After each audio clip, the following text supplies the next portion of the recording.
Hi, pet lovers. Thank you for joining Gina's Grooming, and thank you for joining us on another episode of our vlog where we discuss grooming industry subjects, mostly for aspiring groomers, but for pet lovers who want to kind of peek in, see what's going on. Welcome. Today, we're going to be delving into grooming pricing. We're going to be doing unit 2, but we're going to look at the flip side and look at what groomers get paid and how they get paid. This is going to give us another brick in our foundational layer to really understand what to charge for grooming, why grooming pricing are what they are. And in order to do this, for this unit in particular, we're going to be focusing on what groomers get paid. Now, because we are talking mostly to aspiring groomers, we're going to be talking about the environment where mostly new groomers will go into when they first start to groom, which is in a team salon environment. Now, a team salon environment we go into in our vlog, I believe it's episode 3, how a team salon environment works. But we have to understand that there are 2 ways to groom dogs. There is a team salon environment where you are working on multiple dogs at one time. And then there is a serial grooming environment. That's what you'll see with private groomers or mobile groomers, where we are doing dogs one at a time or one family at a time. So this type of a structure and the difference will define how grooming pricing is charged and what we pay the groomers. And just a review on how a team salon environment works. I'm not going to go obviously into the whole thing, but just understand that when we're talking about working with multiple dogs at one time, we're working in a team environment where some certain people are doing certain things on the dog, like maybe washing the dog, while maybe the groomer might be cutting another dog's hair, and another person might be drying the dog. So there's all these elements in a team grooming environment, and that's usually where aspiring groomers are going to start their career. So how do you get paid in this type of an environment?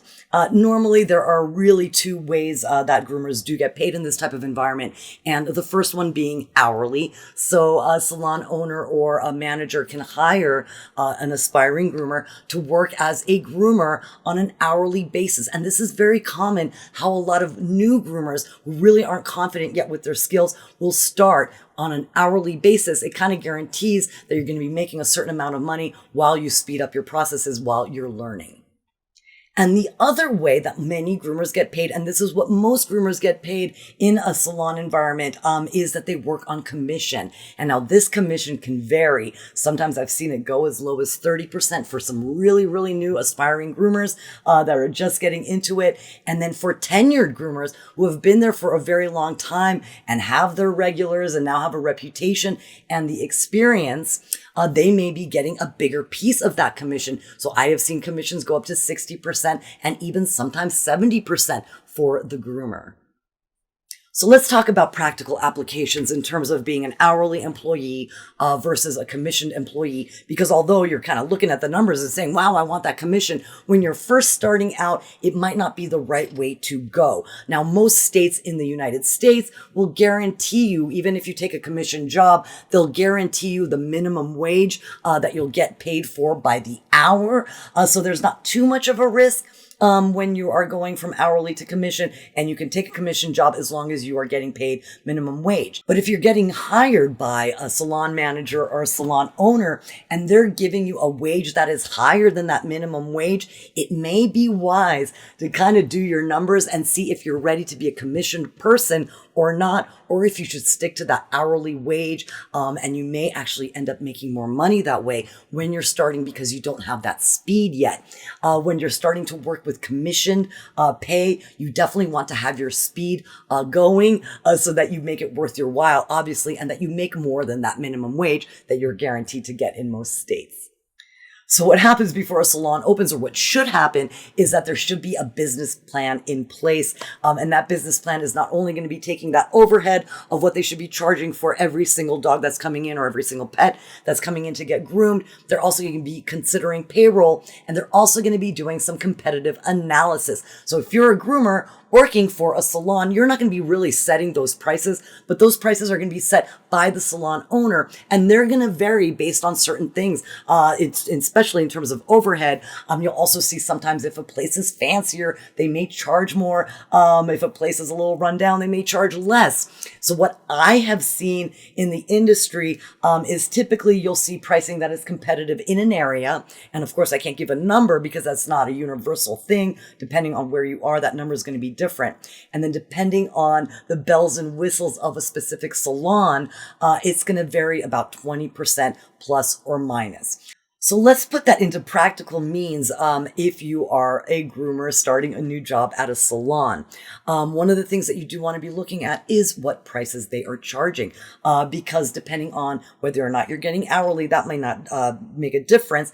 But as you progress from going hourly, you do want to have an avenue to go toward commission. That's normally how groomers start enhancing how much they get paid, because they're able to do more dogs, and with a commission, they're able to control that a little better and to make more money as they progress with their experience, which is in any vocation how you want to do is your pay should be commensurate with your experience.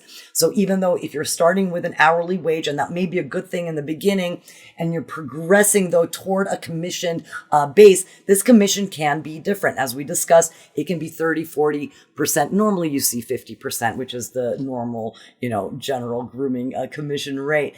And then as that you get more experience, that can actually go up to 60, sometimes even 70%, but really you're looking at like a 40%, 50%, 60% range normally for commission groomers. So let's put this into an actual practical application. Again, I can't give you universal numbers, but I can give you numbers that we have here in the area. And one of the things that we've always done in terms of pricing as a manager, when you're looking at it, is you kind of want to whittle it down to a dog that takes about an hour to do for any normal groomer. And this type of a dog, it's easy to kind of visualize it if you look at it as, let's say, a Shih Tzu dog. Now, of course, every dog is not going to be a Shih Tzu of that breed, but we are looking at about a 12, 15 pound dog that's about this much with a puppy cut. So it has hair that needs to be cut on a regular basis and needs regular grooming. So it's kind of an easy visualization to go ahead and take a look at a Shih Tzu, because as a seasoned groomer, you should be able to get a Shih Tzu done from start to finish. It takes usually about an hour. So if we're taking the Shih Tzu as an example, as the standard grooming dog that you'll see in a salon, and you'll say, okay, I can do 8 Shih Tzus in a day. Again, not all Shih Tzus, but you get the idea. And let's say in this area, which is pretty much the general gist, is you'll see a Shih Tzu cost about $70. So how does this affect commission rates? So again, if you are hourly based and you're just working it out, trying to build up your speed, it's not going to affect you very much. But if you're going into commissions, I kind of just want to show you what it would be with that variance of that 20%. So depending on what kind of salon you go work for, how that will affect your pay if you're a groomer. Right now, this doesn't really affect the consumer very much, because they're going to be paying, again, just maybe that variation of plus or minus 20%, depending on the services and the location of where they're going to be getting their grooming services done. But how does this affect the groomer? So as a general sense, if you have a $70 dog, that's right, that's the general Shih Tzu of the area, but you're working kind of on the wrong side of the tracks. And so now you have that minus 20% charge where you're not really working in a nice salon. So this $70 Shih Tzu, that's the general price in the area. Now you are charging $55 for it, because you are working kind of in a shady salon, and the salon really can't ask for that $70. They don't have the elite status. So they're going to be getting their customers a better price point at $55 because they don't have maybe the overhead or such a fancy place. So if the salon is charging $55 for this Shih Tzu, and you are working at a 50% rate of commission, now it depends how fast you do this dog, but you're making about $27, $28 right on this dog if you're making 50% commission. But if you're just starting out and you were hired on at a 40% commission, or you just went from your hourly into the commission-based pay, now you're talking about only getting about $22, $23 for that specific pet. So now that may take you not just an hour to do, as a seasoned groomer would be able to do in an hour. Because you're new, you may take 2 hours to do that dog. So if you actually break it down and you're only making $22, $23 on that dog, this is US, that's not very much. So going back to maybe staying with hourly until you build up that speed, that may be wise as you're working that out. But if you look at the mean average, like I discussed, the $70 for a Shih Tzu, and you are a seasoned groomer and you can do that in an hour, you are making 50% commission on that dog, and you can go on to the next dog, you are making $35 on that dog. And if you're doing one an hour, you're making $35 an hour. So just to kind of give you an idea that as a baseline, that's what a lot of the groomers in the area are making where I am working if they're seasoned and they're able to do about one Shih Tzu an hour. Now, I do want to mention when we're talking $35 an hour working in a team salon environment, this is of course before taxes. So you definitely know that is it comes into play. But fortunately for the groomers working in team salon environments, the overhead is not going to be on their shoulders. That's going to be on the salon owner or the manager. So just be aware that working in a salon team environment, you're going to be obviously getting this money before taxes, but with no overhead. So that is a really good thing. And let's mention on the top end of that price scale. So again, in our average Shih Tzu in the area is $70.